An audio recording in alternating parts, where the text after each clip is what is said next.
1880 milliards de dollars, pas un de moins, c'est beaucoup, mais ce n'est pas la valorisation de 2000 milliards qu'avait originellement prévu le prince couronné Mohammed bin Salman. Je ne pense pas que le problème était des préoccupations concernant l'Arabie Saoudite ou un risque là-bas, en particulier parce que l'obligation qu'Aramco a lancée un peu plus tôt a reçu beaucoup de souscriptions et son prix avait été très bon. Je pense que c'est plus l'estimation qui a été jugée élevée par les investisseurs internationaux, la valorisation définitive de 1880 milliards et les estimations indépendantes avoisinaient les 1200 milliards. Donc je pense que les investisseurs internationaux l'ont trouvé un peu cher et il y a un appétit très limité pour les actions de pétrole et de gaz sur les marchés européens et américains pour le moment de toute façon. L'introduction en bourse d'Aramco a débuté avec une discussion sur une cotation internationale et s'est terminée avec une offre initiale de 1,5% sur le principal marché financier de Riyad. Les tournées de présentation à New York et à Londres ont finalement été supprimées. Beaucoup de ceux qui ont acheté des actions étaient des investisseurs saoudiens ou de la région du Golfe.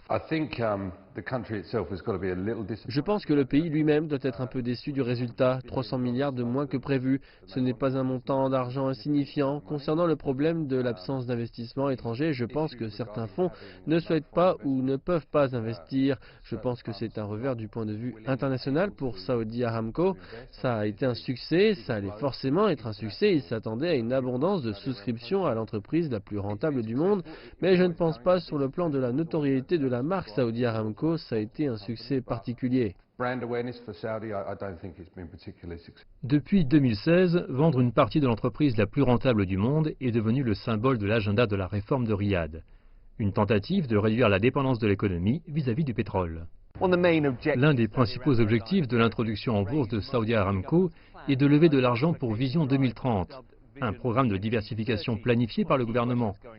Une des questions clés est l'échelle de l'impact de la moindre valorisation sur la capacité des royaumes à financer ces méga-projets. Après avoir utilisé une option pour stimuler la taille de l'accord, l'introduction en bourse devrait atteindre 29,4 milliards de dollars. Aramco est encore largement la propriété de l'État saoudien. Les analystes parlent d'une nouvelle action en faveur d'un équilibre pour suivre les mesures soutenues par l'État, comme les coupes dans la production des pays de l'OPEC, tout en maintenant de bons profits pour les investisseurs.